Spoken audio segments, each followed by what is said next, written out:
Veltrax 9 was a dust-choked mining colony orbiting a dim, flickering sun.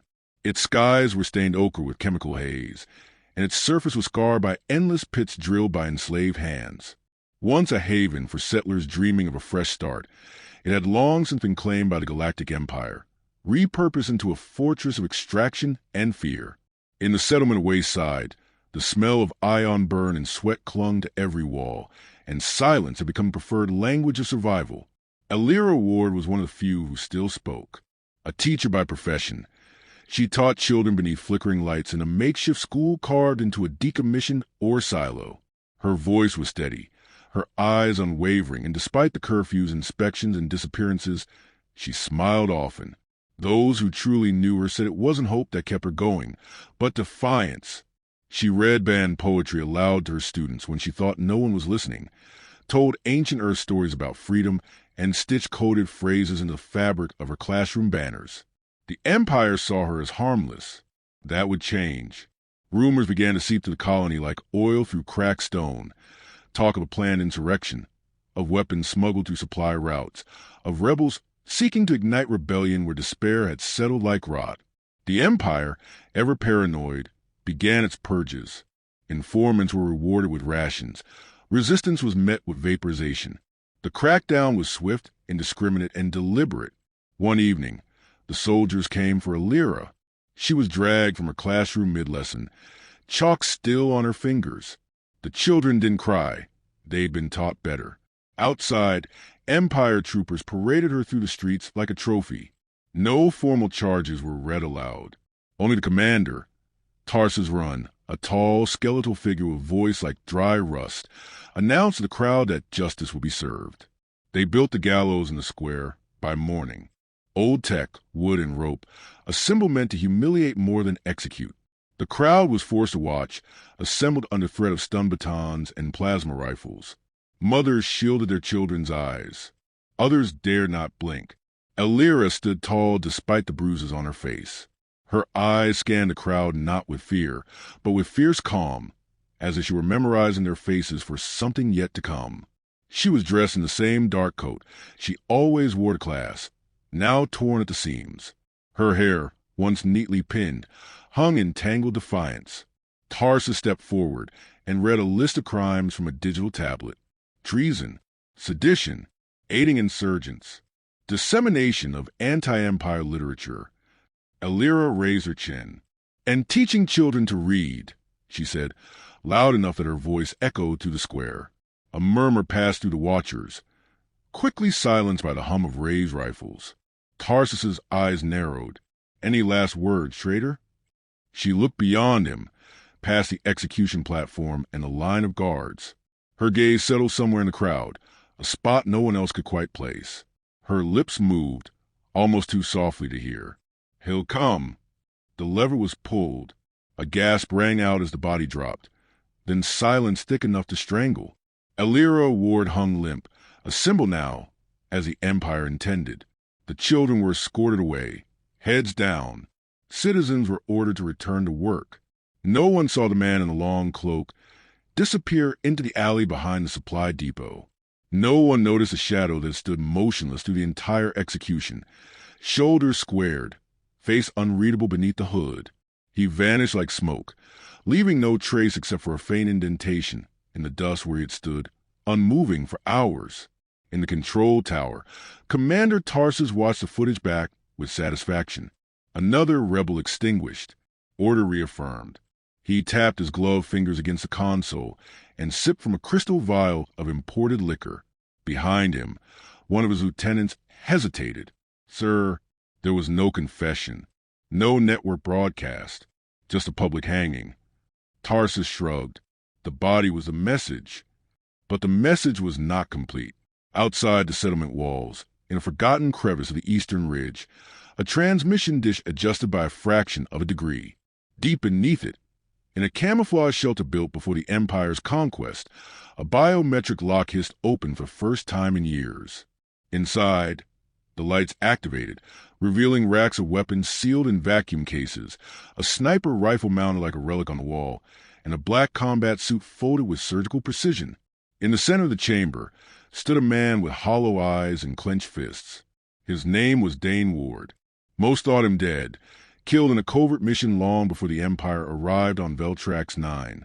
They were wrong. He watched the execution replay from 3 angles. He didn't flinch. He didn't speak. But something in him shifted, something buried under years of silence and blood. He reached for the rifle. Dust scattered from the grip as his fingers wrapped around it. Far above, an Empire patrol drone blinked and powered down, its systems fried with surgical precision. And somewhere within the Empire's vast data network, a new signal pulsed to life. A single line of code repeating across the black. You hanged the wrong woman. The storm outside howled like the ghosts of fallen soldiers.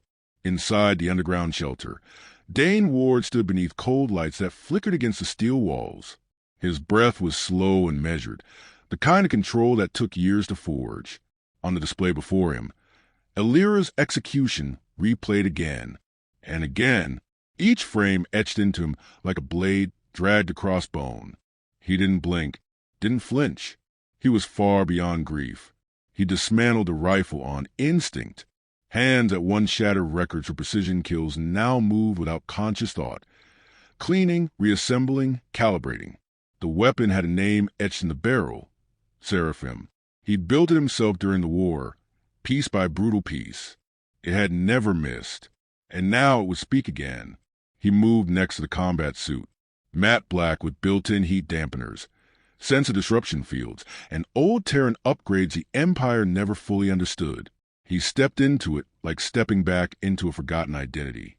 The HUD blinked alive across his eyes, syncing with the shelter's mainframe. A soft chime followed, AI companion Nyx Online. Her voice, gentle and clinical, filled the space. Vitals stable. Cortisol elevated. Memory pathways agitated. "I'm awake," Dane muttered. Status, Hunter Protocol, activated. A map projected from the wall panel. Red marks spread across Veltrax 9, Empire outposts, supply convoys, communications hubs. But only one mark pulsed yellow, Commander Tarsus, the man who had signed Elira's death warrant, the first name on the list. Dane uploaded the last 10 years of surveillance data Nyx had quietly harvested. Elira's routines, movement patterns, interactions. His jaw clenched. She had been under surveillance for months, tagged by facial recognition software he had once helped design. The Empire had known who she was to him. They killed her anyway. That made it personal. That made it war. He emerged from the ridge bunker at nightfall, moving through the canyons like a wraith. His presence was a rumor, a cold breath on the back of the Empire's neck. By dawn, a listening post went dark. 2 guards dead, shot clean through their visors. No alarms triggered. No footprints. No witnesses. Only a small piece of fabric left behind. Elira's favorite blue ribbon placed gently on the captain's console. In the days that followed, whispers began to spread across the colony. An invisible killer was hunting the Empire's elite. He struck without warning, long-range shots from impossible angles, drones crashing mid-flight, transport routes ambushed in perfect silence. Dane kept moving, kept striking. One name, then another. He made sure they knew why. Each kill was surgical, each escape flawless. Nyx managed communications, jamming local sensors, erasing Dane's trail before anyone knew where to look. The sniper had become a ghost, one that the Empire could neither predict nor contain. But this was more than vengeance. Each shot Dane fired, each system he sabotaged, cracked the illusion of Empire invincibility. He wasn't just punishing them. He was turning Elira's execution into a catalyst. Civilians began scrawling her name on walls. Resistance cells came out of hiding. Broadcasts filtered through black market channels. The sniper walks among us. The Empire bleeds. Still, Dane barely slept. He didn't eat unless Nyx reminded him. Rage burned too hot for comfort. The moments he paused, he saw her face. Not from the execution, but from their last transmission together, just days before she was taken. She had smiled then, even as her eyes betrayed fear. She had spoken in code, one they crafted during their military days. A phrase she used only once. The sky is made of glass. It meant she was compromised, but staying strong. She hadn't begged for help, hadn't asked for rescue. Elira had sent him a message of resolve. She had died as she lived, defiant, unbroken. He owed her nothing less than a reckoning. Tarsus wasn't hiding.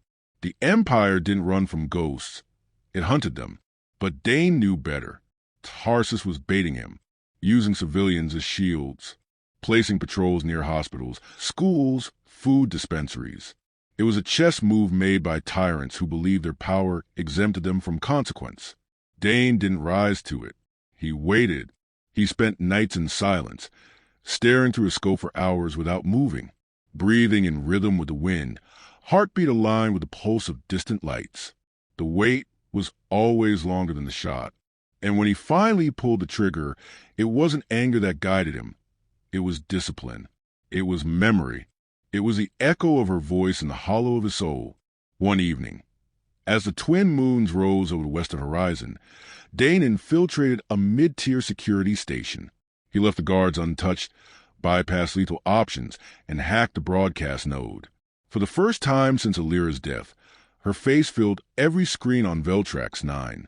Not the footage of her hanging, but a message she had recorded years ago, meant for her students.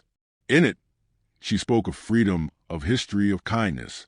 She spoke about human dignity like it was something sacred, and then the signal cut, replaced by a single static image. The Empire's crest, split in half by a bullet hole. That night, 3 more officials were executed in their homes. Tarsus watched the reports pile up with clenched teeth. His composure cracked. He ordered sweeps, mass arrests, curfews. And still, no sign of the sniper. Fear had taken root.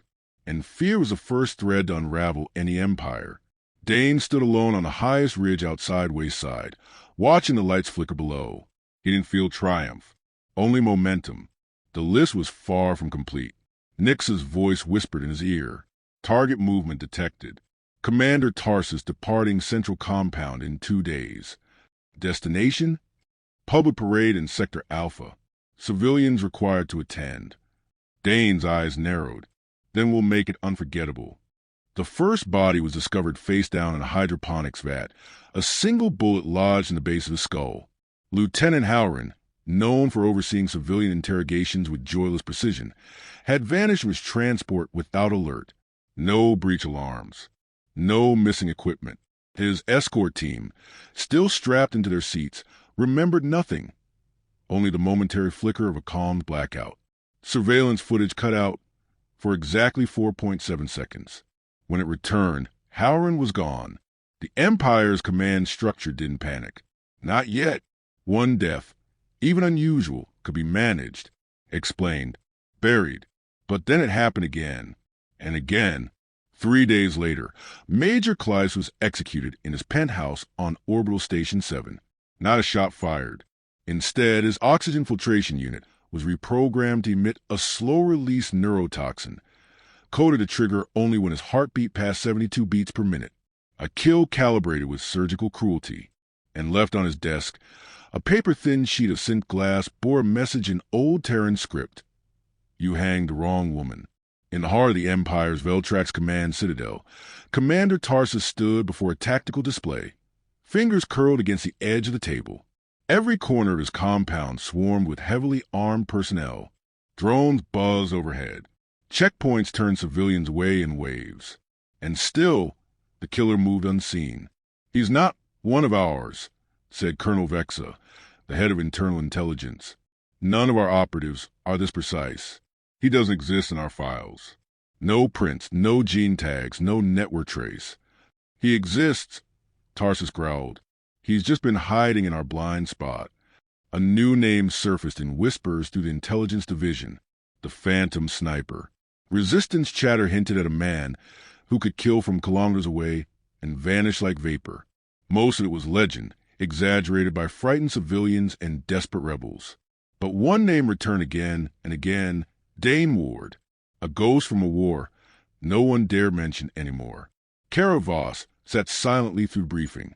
She wore the uniform of an Empire analyst, but her eyes told a different story. Deep within, behind the practiced stillness, she felt something shift. She had known Illyra Ward. They had served together briefly, before Illyra gave it all up to teach. Kara had always suspected there was more to Illyra's story. Now she had proof. Kara accessed archive war files under an old clearance code she wasn't supposed to have. It took hours of decrypting firewall dossiers, but there he was, Staff Sergeant Dane Ward, commended classified, discharged under sealed circumstances. The last line of the file was chilling. Recommended for containment or termination if located. Skill level, tier black. Reason, unstable potential. He hadn't been a soldier. He had been a weapon. The sniper didn't strike for 5 days. Not publicly. But chaos bloomed his absence. Fear replaced protocol. Officers refused patrol duty. Entire regiments requested transfers off-world. Civilians began to write Illyra's name in hidden corners of the colony. Some stopped removing the messages even when threatened. Something had broken. The illusion of Empire control had cracked. Then, in a single night, 5 more were killed. Each death occurred simultaneously. 5 Empire officers, each in different sectors of the colony, died in the exact same second. A sniper rifle couldn't have done it. A bomb would have left traces. Yet they were dead, throats slit or shot clean through the eye. No alarms tripped. Panic rippled through the ranks. The message this time was not a phrase. It was a symbol. The Empire's crest burned backward into metal surfaces, a mirror to its corruption. Commander Tarsus lost sleep. His once pristine uniform was now rumpled. He spoke in clipped commands, barking at underlings, replacing guards every 6 hours. He tried to spin the killings as random insurgent attacks, but no one believed him anymore. He addressed the colony once in a staged broadcast, flanked by soldiers, declaring the Empire's strength. That same night, Dane infiltrated the broadcast facility and looped footage of the execution again. Only this time, the screen lingered not on Illyra's body, but on the watching crowd. On Tarsus, zoomed, silent, accusatory, overlaid in bold white text. You watched. The next morning, half the broadcasting staff resigned or disappeared. The other half went silent. Inside a scavenge bunker beneath Wayside's Market District, Kara Voss tracked the sniper's movements through fragmented camera feeds and thermal echoes. She wasn't trying to stop him. Not yet. She was trying to understand him. What she found disturbed her. He avoided civilian casualties.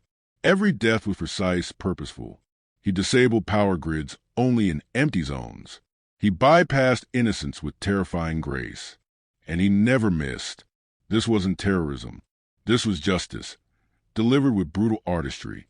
Kara recorded her findings and sent them encrypted to a secure channel. She ended the file with a single line. I think I can find him. 2 days remained before the parade.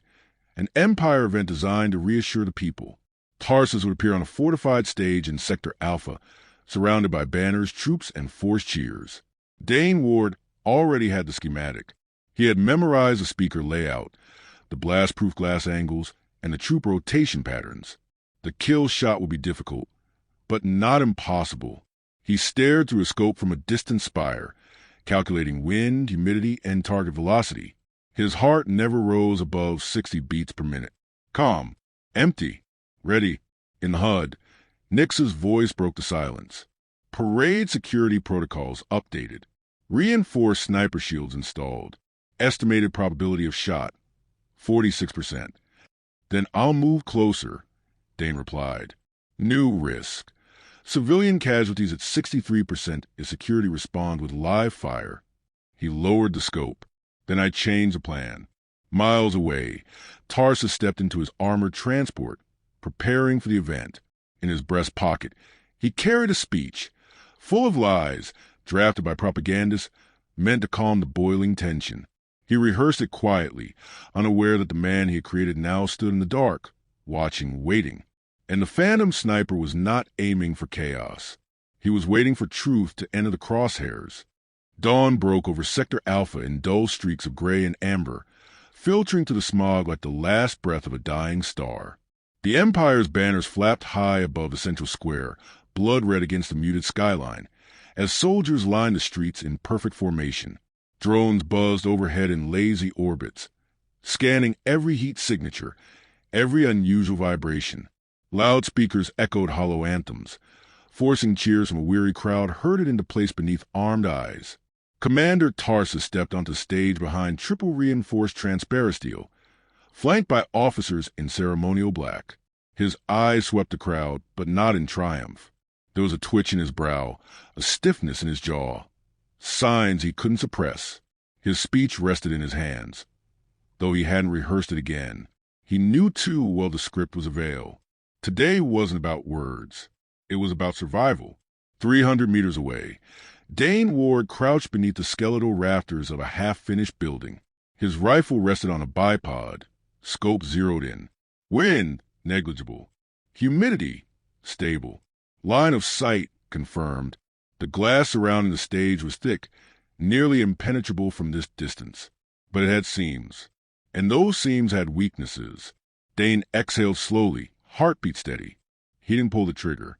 Not yet. Through his earpiece, Nix whispered updates. Secondary drone network activated. Civilian dispersal patterns narrowing. New anti-sniper protocols detected on northwest rooftops. They're trying too hard, Dane muttered. Probability of counter-sniper fire following shot, 84%. Civilian risk is high. He had accounted for that. But the truth was, the shot wasn't the problem. It was the message. A bullet would stop Tarsus. But what came after? Chaos? Martial law? A bloodbath? Elira hadn't died to light another match. She had believed in something better. The decision came when Dane saw her. Kara Voss emerged from the back of the crowd, unarmed, moving with purpose. She stepped onto the edge of the parade perimeter, past soldiers too stunned to react. Her voice rang out, sharp and unwavering. I demand to speak with the commander. Now. Tarsus froze. The cameras locked onto her, then broadcast her image across every screen. The crowd hushed. Dane adjusted his scope. Kara's face filled his viewfinder, blocking Tarsus from sight. Her expression wasn't one of fear. It was defiance, the same fire Lyra had carried her final breath. Tarsus stepped forward, his voice low but amplified. You're out of line, Agent Voss. You're out of time, she said. You think the sniper's a weapon you can contain, but he's a message, and you created it. Dane shifted position. If she was stalling, it was for him. But she wasn't buying him time. She was giving him a choice. Kara turned slowly, speaking to the crowd instead of the commander. This empire executed a teacher, not a rebel, not a traitor. A teacher because she believed knowledge was dangerous, because she dared to hope. One of the guards moved toward her, hand on his rifle. Dane's crosshair drifted over him. One breath, one squeeze, and the man would drop. But Kara raised her hand, and the guard paused uncertain. The crowd held its breath. She died for your silence. And someone has been killing for it ever since. But we don't have to stay afraid. Gasps rose from the front rows. Soldiers glanced at each other, unsure. Tarsus barked orders, but the comms distorted. His voice cracked under pressure. Dane disengaged the scope. He rose from his perch and slid the rifle onto his back. The shot wouldn't bring justice. It would only validate fear. Elira hadn't believed in vengeance. She believed in change. He moved fast to the corridors of the skeletal building, slipping through shadows, past checkpoint beams and rooftop patrols. His new objective burned clear in his mind. If the Empire wanted to crush resistance, they would use today's chaos as fuel. But if the crowd walked away united, if they refused fear, the message would resonate louder than any bullet. By the time Dane reached the lower catwalks near the stage, Kara had been surrounded but not restrained. She continued speaking. You think we're powerless because we're silent. But silence isn't consent. It's survival. And today, survival means standing together. The murmurs grew louder. A chant began, faint at first, then building. Elira lives. Elira lives. Tarsus drew his sidearm, dispersed his crowd. Now! Before his order could be followed, a nearby monitor flickered. Then another, and another. Every screen showed the same image. A private recording, Commander Tarsus, standing before Lyra's prison cell, hours before her death, his voice cold and certain. Make an example of her. No trial, no appeal. Hang her high. Gasps erupted across the square. Even the soldiers flinched. Kara turned to face him fully. You said the body was the message. You were right, but not the one you intended. Tarsus raised his weapon toward her. Before he could fire, a red settled on his temple. He froze. Dane stood atop the comms tower, rifle aimed, wind stirring his cloak. This time, he didn't pull the trigger. He nodded once, slow, deliberate. The screen cut to black. Tarsus was tackled to the ground by his own men. The crowd surged, not in riot, but in unity, chanting louder, stronger. Soldiers lowered their weapons, unsure who they were still protecting. Dane vanished into the mist of rooftops and wind. His job was done, not finished, but done for now. Later that night, Kara found a note folded neatly into her terminal console. She didn't die for revenge. She died for truth. I've delivered part of it. The rest is up to you. D. Far away, in a quiet desert canyon where the stars burned unfiltered and fierce, Dane sat alone beneath an open sky. Seraphim beside him, quiet and unloaded. Above him, the sky looked nothing like glass. It looked like freedom.